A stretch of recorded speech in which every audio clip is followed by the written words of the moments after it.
২০২৩-২৪ অর্থবছরে বার্ষিক উন্নয়ন কর্মসূচি এডিপিতে বরাদ্দ দেয়া হয় ২,৫৪,৩৯২ কোটি টাকা। এর মধ্যে জুলাই-এপ্রিল মেয়াদে প্রকল্প বাস্তবায়নে খরচ দেখানো হয়েছে ১,২৫,৩১৬ কোটি টাকা। অর্থাৎ অর্থবছরের প্রথম ১০ মাসে বাস্তবায়ন হয়েছে বরাদ্দের ৪৯%।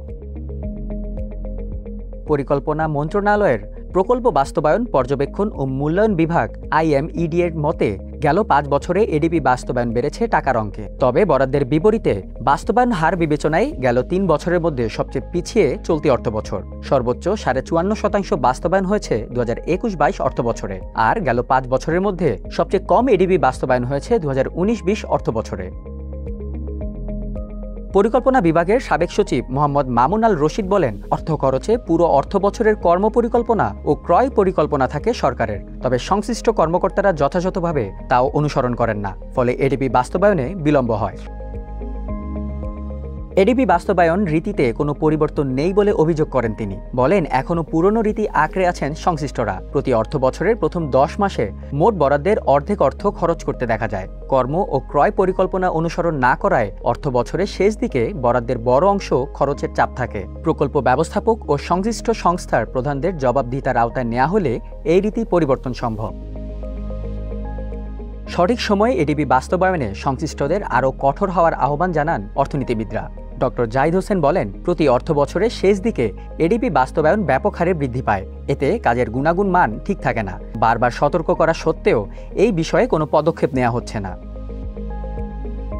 সরকারি কোষাগার, উন্নয়ন সহায়তা এবং বৈদেশিক ঋণ ও অনুদানের সমন্বয়ে গঠন করা হয় বার্ষিক উন্নয়ন কর্মসূচি তহবিল। এছাড়া সরকারি সংস্থাগুলোর নিজস্ব তহবিল থেকেও বরাদ্দ দেয়া হয় এডিপিতে। চলতি অর্থবছরের বার্ষিক উন্নয়ন কর্মসূচিতে কমেছে সরকারি তহবিল ও বৈদেশিক ঋণ অনুদানের ব্যবহার। বিপরীতে খরচ বেড়েছে সংস্থাগুলোর নিজস্ব তহবিল থেকে। IMED এর হিসাবে চলতি অর্থবছরের প্রথম ১০ মাসে সরকারি কোষাগার থেকে বরাদ্দের প্রায় ৪৪% খরচ করেছে সংস্থাগুলো, যা ২০২২-২৩ অর্থবছরের জুলাই-এপ্রিল মেয়াদে ছিল ৪৬%। এছাড়া বৈদেশিক ঋণ ও অনুদানের ৫৮% খরচ হয়েছে বার্ষিক উন্নয়ন কর্মসূচিতে। আগের অর্থবছরের একই সময় যা ছিল প্রায় ৫৯.৫%। ২০২৩-২৪ অর্থবছরে বৃহৎ ১৫ মন্ত্রণালয় ও বিভাগের জন্য বরাদ্দ করা হয়েছিল মোট এডিপির ৭৭%। এর মধ্যে সর্বোচ্চ প্রায় ৯৭% খরচ দেখিয়েছে দুর্নীতি দমন কমিশন দুদক। এছাড়া বরাদ্দের অন্তত অর্ধেক অর্থ খরচ করে এমন মন্ত্রণালয় ও বিভাগের মধ্যে রয়েছে জ্বালানি ও খনিজ সম্পদ মন্ত্রণালয়, ধর্ম মন্ত্রণালয়, তথ্য ও প্রযুক্তি মন্ত্রণালয়, বিদ্যুৎ বিভাগ, বিজ্ঞান ও প্রযুক্তি বিষয়ক মন্ত্রণালয়, কৃষি মন্ত্রণালয় এবং বেসরকারি বিমান ও পর্যটন মন্ত্রণালয়। বড় বরাদ্দের পরও বাস্তবায়নে বেশ পিছিয়ে রয়েছে অভ্যন্তরীণ সম্পদ বিভাগে। এডিপি বাস্তবায়ন হার মাত্র ১৭%। বরাদ্দের প্রায় ২৩% খরচ দেখিয়েছে নির্বাচন কমিশন সচিবালয়। বরাদ্দের ৫০%-এর কম বাস্তবায়নের তালিকায় নৌ পরিবহন মন্ত্রণালয়, প্রধানমন্ত্রীর কার্যালয় এবং স্বাস্থ্যসেবা বিভাগ।